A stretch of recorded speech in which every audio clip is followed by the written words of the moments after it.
की एक माला प्राप्त हुई। और जब उनको भगवान के चरणों की माला प्राप्त हुई तब उन्होंने देखा कि सामने से इंद्र भी अपने हाथी की सवारी करके आ रहे हैं। इंद्र ने दुर्वासा ऋषि को प्रणाम किया, गुरुवर कैसे हो, कहाँ से आ रहे हो। वार्तालाप हुई। दुर्वासा ऋषि ने अपनी माला उतार के इंद्र के गले में दे दी और इंद्र ने वही माला अपने हाथी के गले में डाल दी। हाथी ने वो माला अपनी सूंड से उतारी और नीचे फेंक दी और पैरों से दुर्वासा ऋषि को गुस्सा बहुत आता है। दुर्वासा ऋषि की एक खासियत है, उनको गुस्सा बहुत ज्यादा होता है, तुरंत गुस्सा हो जाते हैं। दुर्वासा ऋषि को क्रोध आ गया और जब दुर्वासा ऋषि को क्रोध आया तो उन्होंने इंद्र को श्राप दे दिया, हे इंद्र तुझे बहुत मान है, अभिमान है अपने सिंहासन का, जा मैं तुझे श्राप देता हूँ कि तू श्रीहीन हो जा, श्रीहीन हो जा। और हाथी को भी श्राप दे दिया महाराज कि तेरा जन्म पृथ्वी लोक में होगा। हाथी को भी श्राप दे दिया। अब इंद्र को जब ये श्राप मिला और राक्षसों को, दैत्यों को पता चला कि इंद्र को श्रीहीन होने का श्राप मिला है, वैसे ही उन्होंने स्वर्ग पर आक्रमण कर दिया। श्राप के कारण इंद्र को स्वर्ग में हटना पड़ा, स्वर्ग से हटना पड़ा, स्वर्ग में क्षति हुई उनकी। बेचारे परेशान हो गए, भगवान के पास जाते हैं, प्रभु हम क्या करें, हमें श्राप मिला था, दुर्वासा ऋषि ने हमें श्राप दिया था और श्राप के कारण हम श्रीहीन हो गए। और जब दैत्यों को, राक्षसों को ये पता चला हम श्रीहीन हो गए हैं, उन्होंने हम पर आक्रमण कर दिया और हमारा सब कुछ लूट लिया, हमारा राज सिंहासन सब पे कब्जा कर लिया। भगवान ने कहा अब समुद्र मंथन करो। जब महाराज तुम समुद्र मंथन करोगे ना तो समुद्र मंथन से तुम्हारे लिए अमृत निकलेगा। उस अमृत का पान कर कर तुम अमर हो जाओगे, अजर हो जाओगे और तुम्हें स्वर्ग का सिंहासन वापस मिल जाएगा। महाराज जब उस अमृत का तुम पान कर लोगे तब तुमसे स्वर्ग का सिंहासन कोई नहीं छीनेगा, कोई भी नहीं। अब देवताओं ने कहा हम अकेले तो समुद्र मंथन कर नहीं सकते, तो विष्णु भगवान ने कहा कि अपने काम के लिए तो दुश्मन को भी दोस्त बनाना पड़ता है। दैत्यों से बोलो कि वो भी तुम्हारे साथ मिलकर समुद्र मंथन करे। तभी देवता दैत्यों के पास गए हैं और दैत्यों के साथ मिलकर समुद्र मंथन की तैयारी प्रारंभ हुई है महाराज। और जब समुद्र मंथन की तैयारी प्रारंभ हुई है तो मंदराचल पर्वत को लेके आया गया है और मंदराचल पर्वत को जब लाया गया और समुद्र में डाला गया, वैसे ही मंदराचल पर्वत समुद्र पे डूबने लग गया। वैसे ही मेरे प्रभु ने कश्यप रूप धारण करके मंदराचल पर्वत को अपनी पीठ पर धारण करा है। बोलिए कश्यप भगवान की। और जब मेरे प्रभु ने कश्यप रूप धारण करके मंदराचल पर्वत को अपने पीठ पर धारण किया, वासुकी नाग को लाया गया और उससे समुद्र मंथन प्रारंभ हो गया। एक तरफ से दैत्य खींच रहे थे, दूसरी तरफ से देवता खींच रहे थे और पर्वत का घर्षण कर रहे थे। सबसे पहले समुद्र मंथन से हलाहल विष निकला, सबसे पहले विष निकला। सभी देवता समा गए, डर गए। अरे अब हम क्या करें, दैत्य भी डर गए, अरे हम क्या करें।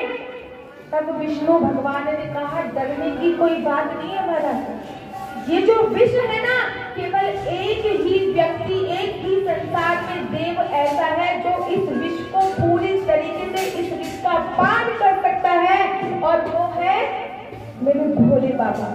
तुम भोले बाबा को बुलाओ, भोले बाबा से प्रार्थना करो और ये विष का जो कलश है वो भोले बाबा को दे दो। सभी देवी देवता, सभी राक्षस और देवता भगवान शिव के पास गए हैं और भगवान शिव से प्रार्थना करी है, हे भोले बाबा ये जो हलाहल विष निकला है जिसकी दुर्गंध मात्र से हमें विरोधी छा रही है, आपसे प्रार्थना है कि आप इस हलाहल विष का पान करें। और भोले बाबा ने पार्वती मैया से पूछा है कि हे पार्वती जगत कल्याण के लिए मुझे ये विष का पान करना पड़ेगा। एक सीख देती है ये कथा कि कुछ भी कार्य करो अपनी धर्म पत्नी से हमेशा पूछ कर करना। भोले बाबा भी विष पीने से पहले माता पार्वती से पूछ रहे हैं। ऐसे ही माता पार्वती, ऐसे ही धर्म पत्नियों को अर्धांगिनी नहीं बोला जाता। धर्म पत्नी का अर्थ क्या होता है? जो धर्म के कार्य में आपके हाथ को आगे बढ़ाए, वही धर्म पत्नी का अर्थ है। बाकी सब पत्नियां हैं, महाराज धर्म पत्नी वो है जो धर्म के कार्य में आपको आगे बढ़ाए। कि आप कहो कि 10 किलो चावल का भंडारा करवा लेता हूँ, कड़ी चावल को धर्म पत्नी कहे नहीं प्रभु 15 किलो कड़ी चावल का भंडारा होगा। जो धर्म के कार्य में आपको आगे बढ़ा है, वही सच्ची मात्रा में कही जाती है धर्म पत्नी। बाकी तो सब पत्नियां। भोले बाबा माता पार्वती से पूछ रहे हैं कि मुझे जगत कल्याण के लिए ये हलाहल विष का पान करना पड़ेगा देवी। और देवी तो जानती थी भोले बाबा का प्रताप कि शिव का अर्थ है कल्याण, सबका कल्याण करने वाला। अरे जो सबका कल्याण करता है, मैं भोले बाबा के ताप को प्रताप को जानती हूँ। पार्वती ने बोला प्रभु आप ग्रहण कीजिए। और मेरे भोले बाबा ने हलाहल विष का पान कर लिया है और तभी मेरे भोले बाबा बन गए हैं नीलकंठ भगवान। बोलिए नीलकंठ भगवान की, बोलिए बांके बिहारी लाल की।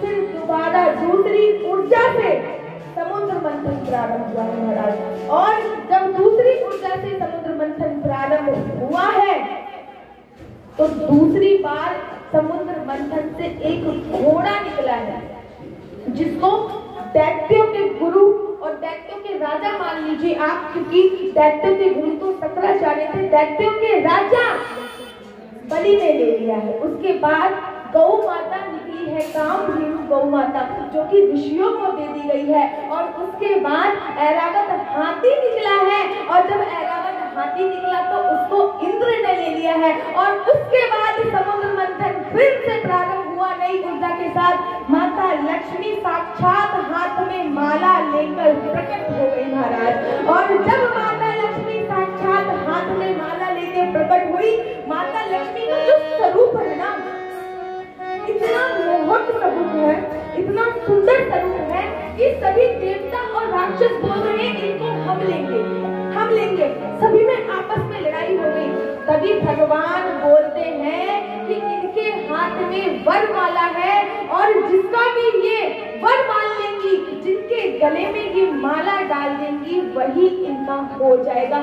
सभी लाइन से बैठ जाओ, सभी लाइन से बैठ गए हैं। अरे माता लक्ष्मी से विवाह करने के लालच में तो दुर्वासा ऋषि, अत्रि मुनि सब आए हैं, सबने चिंता गाड़ दिया। आहा कितनी मनमोहक स्त्री है, काश हमें मिल जाए। सब चिंता गाड़ के बैठे हुए हैं। माता लक्ष्मी सबको लाइन से देखती जा रही है।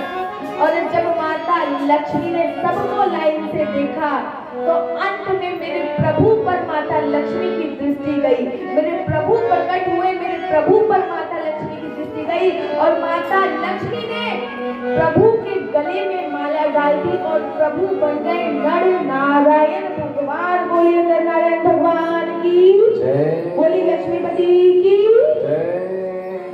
दोबारा से दूसरी ऊर्जा से समुद्र मंथन फिर से प्रारंभ हुआ है। और अब समुद्र मंथन जब प्रारंभ हुआ, शास्त्रों में ऐसा वर्णन आया है कि समुद्र मंथन में 14 रत्न निकले थे। मणि निकली थी जो भगवान ने ले ली थी, माता लक्ष्मी निकली थी, तो 14 रत्न शास्त्रों में ऐसा वर्णन आया है श्रीमद् भागवत महापुराण में कि समुद्र मंथन से 14 रत्नों की प्राप्ति हुई थी। 14 रत्नों की प्राप्ति के तत्पश्चात भगवान ने धन्वंतरी का रूप धारण किया है और अमृत का कलश लेके प्रकट हो गए हैं। बोलिए धन्वंतरी भगवान की। और जैसे ही मेरे प्रभु धन्वंतरी का अवतार लिया और अमृत का कलश लेकर प्रकट हुए, सभी देवी देवताओं में, सभी राक्षसों में आपस में बहस होने लग गई। लोटा छीनने लग गए, कलश छीनने लग गए। महाराज अमृत हम लेंगे, नहीं हम लेंगे, अरे अमृत हम लेंगे, अरे नहीं हम लेंगे। आपस में लड़ाई कर रहे हैं कि अमृत हम लेंगे, हम लेंगे, हम लेंगे। तभी भगवान ने मोहिनी रूप धारण किया है। बोलिए मोहिनी भगवान की। अति सुंदर रूप है मोहिनी रूप। इतना सुंदर मोहिनी रूप मेरे भगवान ने धारण किया है। शास्त्रों में ऐसा वर्णन आया है कि एक बार भोले बाबा ने बोला था हे प्रभु, विष्णु भगवान से कि हे प्रभु, मैं आपसे हाथ जोड़कर एक निवेदन करना चाहता हूँ। हाँ बताओ। जब आपने मोहिनी रूप धारण किया था ना, मैंने सुना था वो इतना तेजस्वी रूप था, इतना तेजस्वी रूप था कि कई अप्सराएं, कई लक्ष्मी उसमें समाहित हो जाए, इतना तेजस्वी रूप था। एक बार मुझे भी मोहिनी रूप धारण करके दिखाओ ना। भोले बाबा ने भी डिमांड की थी, वैसा मोहिनी रूप आज धारण किया है। हजारों लक्ष्मी उस मोहिनी रूप में समाहित हो जाए। भगवान ने इतना सुंदर रूप धारण किया। तो सही है। इतने मधुर नैन है, इतनी मधुर, क्या कहते हैं, स्माइल, इतनी मधुर स्माइल है।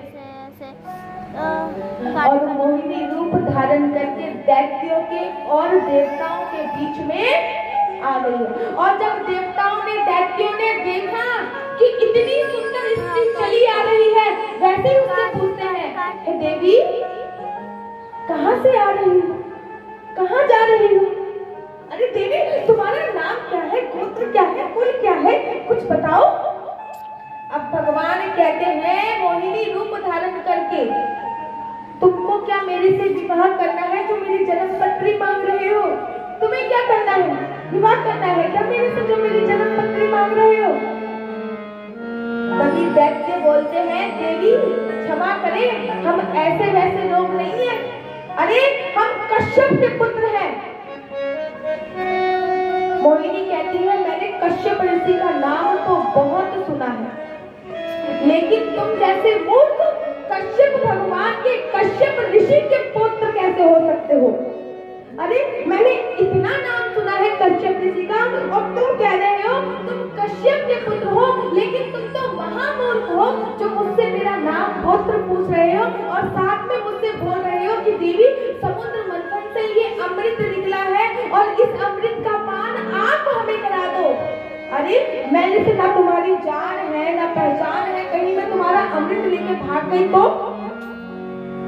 कहीं मैं तुम्हारा अमृत लेके भाग गई फिर?